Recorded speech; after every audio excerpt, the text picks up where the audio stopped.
નમસ્કાર વિદ્યાર્થી મિત્રો, વંદે ક્લાસીસ યુટ્યુબ ચેનલમાં આપનું હાર્દિક સ્વાગત છે। આજના વિડીયોમાં આપણે ધોરણ 12ના આંકડાશાસ્ત્ર વિષયના પ્રથમ પરીક્ષા માટેની બ્લુપ્રિન્ટ જોવાના છે। આપણી આ ચેનલ પર છે વિદ્યાર્થી મિત્રો ધોરણ 12ના ફર્સ્ટ એક્ઝામ માટેના બધા જ વિષયના વિડીયો મૂકવામાં આવે છે। પછી આઈપીના વિડીયોઝ હોય કે બ્લુપ્રિન્ટના વિડીયોઝ હોય, તમને બધા જ ટાઈપના વિડીયો આપણી ચેનલમાંથી મળી રહેવાના છે। માટે ખાસ તમારી ચેનલ સબસ્ક્રાઇબ કરવાની છે। જરૂરથી બેલ આઇકન પ્રેસ કરજો જેથી આપણે એક પણ નવો વિડીયો મૂકીએ તમે તે સૌથી પહેલા જોઈ શકો। આ ઉપરાંત તમને આ વિડીયોથી પસંદ આવશે તો વિડીયો ગમે તો જરૂરથી વિડીયો લાઇક કરજો અને શેર જરૂરથી કરજો જેથી બાકીના વિદ્યાર્થીઓ સુધી પણ તે વિડીયો પહોંચી શકે। આ ઉપરાંત આપણે છે એક વોટ્સએપ ગ્રુપ બનાવ્યું છે ધોરણ 12 માટેનું। જો તમે એ વોટ્સએપ ગ્રુપ જોઈન ન કરો તો ખાસ તમે તેને જોઈન કરી લેજો। આપણે છે બધા વિષયની પીડીએફ નોટ્સ, મટીરિયલ્સ, બ્લુપ્રિન્ટની પીડીએફ, ઉપયોગી વિડીયોની લિંક્સ આપણે બધું જ ત્યાં ગ્રુપમાં સેન્ડ કરીએ છીએ, તો જરૂરથી એ ગ્રુપમાં જોઈન થઈ જજો। તો ચાલો આપણે આ વિડીયો શરૂઆત કરીએ। ધોરણ 12 વિષય આંકડાશાસ્ત્ર પ્રથમ પરીક્ષા 2024 માટે પ્રશ્નપત્રનું માળખું અથવા તો બ્લુપ્રિન્ટ અહીં તમને આપેલા છે।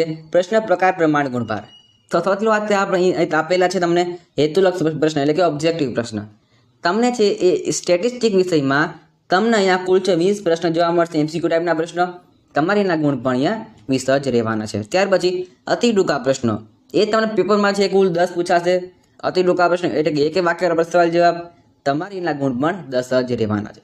ત્યાર પછી ટૂંક જવાબી પ્રશ્ન 1 એ તમને પેપરમાં આપેલા છે 9, કેટલા આપેલા છે 9। તમારે એ 9માંથી કોઈ પણ 7ના જવાબ લખવાના છે। આમ તમારે 14 ગુણમાં પૂછાવાના છે એટલે એક સવાલ તમારે અહીંયા 2 ગુણનો થઈ જશે। ત્યાર પછી ટૂંક જવાબી પ્રશ્ન 2 તમને પ્રશ્ન આપેલા છે 12, તમારે એ 12માંથી કોઈ પણ 8ના જવાબ લખવાના રહેશે એટલે કે તમારા આના કુલ ગુણ 24 રહેશે। તમારે એક સવાલ થઈ ગયો અહીંયા 3 માર્ક્સનો।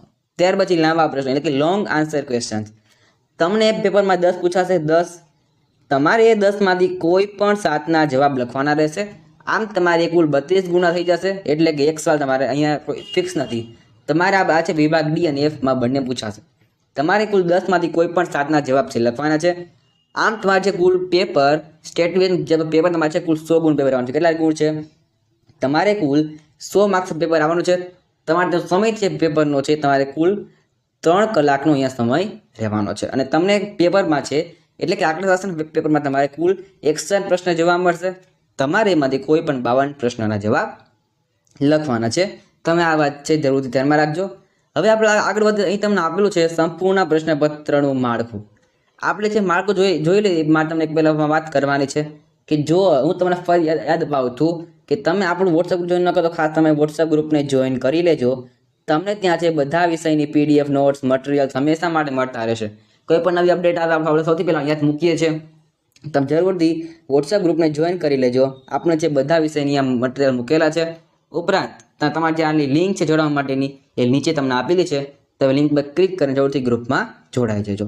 વિભાગ એની વાત કરીએ સૌથી પહેલાં તમારે છે વિભાગે કુલ 20 ગુણો રહેવાનો છે। અહીં તમને આવશે નીચેના વિકલ્પ પસંદ કરીને સાથે જવાબ લખો। અહીં તમારે આવવાના છે 20 MCQ આવવાનું છે। તમને 20 MCQ પ્રકારના પ્રશ્નો અહીંયા જોવા મળશે, દરેકનો એક એક ગુણ રહેવાનો છે। વિભાગ બી ની વાત કરીએ, તમારે છે વિભાગ બી ટોટલ 10 ગુણો રહેવાનો છે। અહીં તમને આવશે પ્રશ્ન નંબર 21 થી 30 સુધીમાં એક એક વાક્યવાળા સવાલ જવાબ। વિભાગ સી ની વાત કરીએ તો અહીં તમારા પ્રશ્ન છે કુલ વિભાગ સી 14 ગુણનો છે। અહીં તમને પ્રશ્ન આપેલા હશે 9 એટલે કે 9 દાખલા આપેલા હશે 9, તમારે 9માંથી કોઈ પણ 7ના જવાબ લખવાના છે એટલે કે દરેકના 2 ગુણ છે। એટલા ક્રમ રહેશે 31 લઈને 39 સુધીનો। આમ તમારે વિભાગ સી રહેશે। વિભાગ ડી ની વાત કરીએ, તમારે વિભાગ ડી કુલ 24 ગુણનો છે। અહીં તમારે પ્રશ્ન આપેલા હશે 12, કેટલા આપેલા હશે 12, તમારે 12માંથી કોઈ પણ 8ના જવાબ લખવાના છે, દરેકના 3 ગુણ રહેવાના છે। અહીં તમારો ક્રમ રહેશે 40 લઈને 51 સુધી। વિભાગ ઈ ની વાત કરીએ ત્યાર પછી તમારે વિભાગ ઈ કુલ 12 ગુણનો છે આંકડાશાસ્ત્ર વિષયમાં। અહીં તમને પ્રશ્ન આપેલા છે 4, તમારે એ 4માંથી કોઈ પણ 3ના જવાબ લખવાના રહેશે એટલે કે તમારે દરેક પ્રશ્નના 4 ગુણ રહેશે। કેટલા ગુણ છે? 4 ગુણ દરેક પ્રશ્નના રહેશે। અહીં તમારો ક્રમ રહેશે 52 થી લઈને 55 સુધીનો। ત્યારબાદ વિભાગ એફ માટેની, એમાં તમારે છે વિભાગ એફ કુલ 20 ગુણનો વિભાગ રહેવાનો છે। અહીં તમારે દરેકના 5 ગુણ છે। અહીં તમારા પ્રશ્ન આપેલા છે 6, કેટલા આપેલા છે 6, તમારે એ 6માંથી કોઈ પણ 4ના જવાબ લખવાના છે એટલે ક્રમ રહેશે 56 થી લઈને 61 સુધીનો। આમ તો સંપૂર્ણ વિભાગ એફ રહેશે। હવે આપણે એક વાત કરીએ કે તમે ઘણા બધા વિદ્યાર્થીઓ એવી માંગ હોય છે કે અમને છે વિભાગ વાઇઝ તમે ચેપ્ટર અમે આપો, તો તમારા ચેપ્ટર કેટલા છે ફર્સ્ટ એક્ઝામમાં? તમારે છે સંપૂર્ણ પાર્ટ 1 રહેશે, એટલે કે પાર્ટ 1ના ચેપ્ટર નંબર 1 થી લઈને 4 આટલા તમારા ચેપ્ટર છે એ ફર્સ્ટ એક્ઝામમાં છે. પણ ઘણી બધી સ્કૂલોમાં પાર્ટ 2 પણ ચાલુ કરી દે છે, એટલે કે પાર્ટ 2નું ચેપ્ટર નંબર 1 પણ ઘણી બધી સ્કૂલોમાં સિલેબસમાં હોય છે.